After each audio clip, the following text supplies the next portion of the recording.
Welcome once again to another episode of The Rolling Lens. Today, we are going to be discussing how we shot an ad for one of our clients.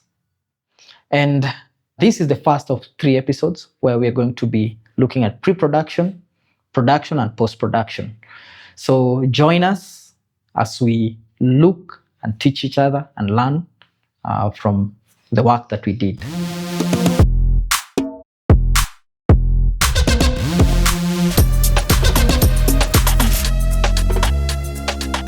As you said, in this video, we are dealing with pre-production, which is everything that happens before the shoot. So you have to go through the phase where you plan for it, have everything decided. That's pre-production, and then the shoot day itself. Or if it's an animated ad, it won't be one day. It will take a few weeks or months. That's production, where you're actually producing. And then you have post-production, which is stuff that happens after you've already shot. This is where the editing happens, yada, yada, yada. So for us, in the planning, the pre-production, there's 2 things you need to understand. You need to understand the brand, and you also need to understand the product. The reason why you need to understand someone's brand is because you really can't talk about someone that you do not really understand. That you don't know who they are. In an authoritative way. And while you're making an ad, you're talking or you're helping your client to talk about themselves. You're trying to bring out what their philosophy is, who they are, in a very short period of time. Yeah. So we first needed to understand the client, whom we can say we've worked with for some time. So we understand their ethos, who they are, and why they do what they do. So it was easy for us even to craft an ad around who our client is. Yeah. So this is important because when you're doing an advert, this is why sometimes some ads are, you can say, false advertising, because the ad doesn't capture the essence of what the brand is. And sometimes, so you need to know, based on who they want to target. For instance, like this brand, they deal with, good food. So it's food, it has to be enjoyable. They wanted it to be fun. They're targeting families.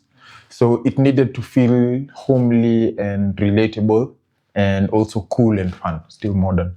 So that informed a lot of what went into the planning, because now we were planning with information that we already have. Now, once we understood who the brand is, the next thing that we did was like, okay, then what's the product? Because again, yes, even though you might understand the brand at a bigger scale, products have different, you can say even personalities. That's why the marketing for Coke and Fanta is different. Is very different, even though they're from the same brand. So for us, with the peanut butter, we then had to understand it. There's so many people selling peanut butter, but we wanted it to be unique based on the brand itself that it comes from. And the product itself. We wanted it to be something enjoyable. So our initial idea was just ASMR. We wanted to, how someone opens the lid and the sound of the peanut butter and, the crunching, eating. This is something we'd already done for them in one of these like reels that we shot for them, normal content, short form content. And so we really liked it. And we're like, we'd want to do it well with better cameras and better sound. So that was the initial idea that we were going for, on how to bring the product to life in a way that would be enjoyable. Yeah, it's that just to bring, I think you've talked about it being enjoyable several times. And just for the sake of the audience, I will just say, it's again, to show the peanut butter is something that is enjoyable to take in, but also the fact that your body enjoys it. Yeah, so the ASMR and all that, that is where we were. Yeah. But something was still lacking. Something was lacking because, especially when after you storyboarded. So storyboarding is where someone brings photos or draws to show what they're thinking, because Yeah, it he will be was this the one shot. leading the whole project.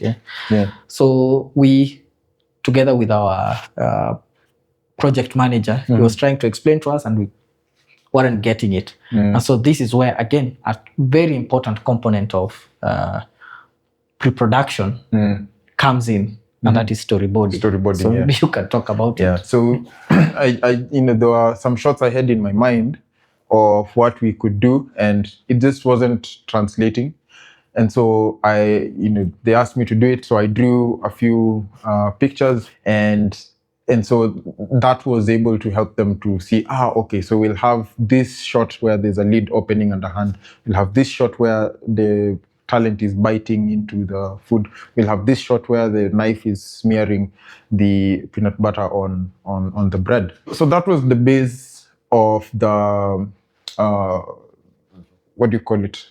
The skeleton of the story. And then Charles was like, okay, we have this sequence of shots where our talent is, eating the bread and seeming to enjoy it. And you want the enjoyment to be in the sound. But like something is missing, as he said. And we tried to play around with it a bit, and he suggested, it was like, what if this person, the body is controlling them to go to Eat. And they're like, what if we start where they're sleeping, and then the body like wakes them up? And so that was like an interesting angle that we're like, okay, yeah, that actually makes a lot of sense. And when you're telling stories, there are people who would think adverts, because they're short, it's not a story, but it can be. And within those 30 seconds, we needed to be able to have a beginning, a conflict, or something that introduces tension or question marks or uncertainty, and you have a resolution. Yeah. All stories are just like that. There's a beginning, like in the Bible, Garden of Eden, sin, and then there's a resolution at the end. I think just to add on it, the reasoning behind the change was a good ad needs a hook, something to capture you from the moment that it starts out. But as you said, for us, we are storytellers, and also just to infuse part of us as a brand inside, injecting inside it was also to tell a story, because we love telling stories. So even through this ad, it was just to use, can we tell a short story that has an impact and interesting way that meets the client's desire? And that is why now we changed our story from the initial. Actually, we didn't change. We just added. Just built upon it. We just built upon it, because the ending is exactly what, apart from the ASMR, it's exactly the idea that you had before. Yeah. So I guess for us, the main thing you're saying is and we'll talk about this also in the other videos where we talk about what we did in production and what we also did in editing. Is that we started with an idea, but instead of being rigid with this is how it must be, because I wanted it to be simple. I didn't even want it to have animations and crazy motion graphics. Charles had wanted those, but we went from wanting a very rigid story and simple to saying, okay, this can be more than what it is. And so we moved to the next part. And even in the editing, we allowed for the story to change. There were some things that we added on the day of the shoot, and also in editing that happened. So I think that's a major component when you're planning, is don't be so rigid. This is flexibility is important. Yeah. Two other things maybe that I would like us to talk about is one, we were able to do some auditions. Yeah, so the first part was just our thinking. Thinking, which is internal. Yeah. But now after that, what is the next part? Still pre-production, because the production hasn't happened yet. Yeah. That is where now I think you're going to talk to us about the talent, the auditioning, or how we undecided. So we held auditions, and we had two women who we auditioned to see who would be a better fit. Both of them were amazing. we ended up going with Joy because of her micro expressions. So both of them are really, really good actors, but there's something specific we needed, especially with the story of the body controlling the person. From looking at both of them, we felt this one served the story better. But the other lady is an amazing actor. She's doing well. Actually, of the two that we auditioned, one is professional, seasoned. The other one had never acted in anything. She had never acted in anything. But we weighed them both, and they were amazing at it. But now Joy, the reason we decided is just she felt right, she looked right, her expressions would work well with the idea that we had. Yeah. So that's how we ended up choosing Joy, and that really helped us bring the story to life, because it's always about the story. It's not about alliances or who or what. It's about what serves the story best. And doing auditions helped us to be able to even prepare for how we would direct her on the shoot day. Now, how did we go about finding a place? That's another important component. Now, the story needs a location. Someone to do it, but somewhere. Yeah. Where is this person? So we, again, had to first go back to look at the brand, the brand identity, and think through. It's the tagline of Berry Whole Foods is nature's plenty. So we had wanted somewhere where with a lot of nature. Yeah. And plenty of food. Yeah, because their desire is to sell food that is directly from nature. They believe that what instead of adding things on top of what God has already given, it's just maybe change it a little and sell it as it is. And so we had a beautiful location that we had found.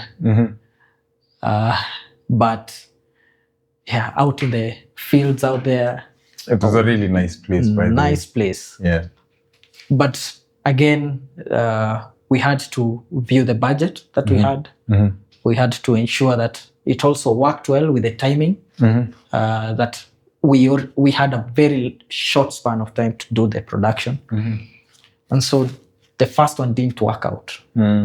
But there was this other place. It was more like we hadn't agreed with the first place. Yeah. And then another one came Providence, up. Something else came it up. wasn't out in the fields. That was out in the fields. This one was an apartment. But this host had nature inside the house. Yes. Loves flowers, loves all those things. And so the house was worked out with the idea that we had. And it was a beautiful house. Yeah. So we thought, okay, it's a smaller space, but can we work with it? And so being who we are, we said, it can't constrain us. Nothing is too small. Nothing is too small to work. The constraints, and that's something, the constraints actually help you build a good story. There are people who think having no limit to the budget, no constraints whatsoever means that you'll make something amazing. It's actually the opposite.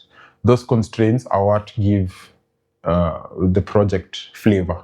Because now you have to be creative. You have to be creative. You have to work with what you have. You have to work within the limitations. Once we locked down on the location, it was just a matter of figuring out when we will do it. And, our project manager was very handy in, dealing with things to do with the budget and setting all of those things together. So all of that. Actually, we had a constraint in terms of budget. Yes. Because it's still a growing business. The budget was which actually influenced our creative constraints, which was we were not hiring any equipment. Did we hire any equipment? I think a lens or maybe. Yeah. But that was like the only thing that we hired. But we used our own lights, we used our own cameras. We basically used as much equipment as possible from what we have, even though we could have had more equipment. We were a 3-man crew. Usually it's a whole big crew, but we were just the main crew was the three of us, and of course our talent, and the client was there, and for a short while the host was also there. So it was a very small production.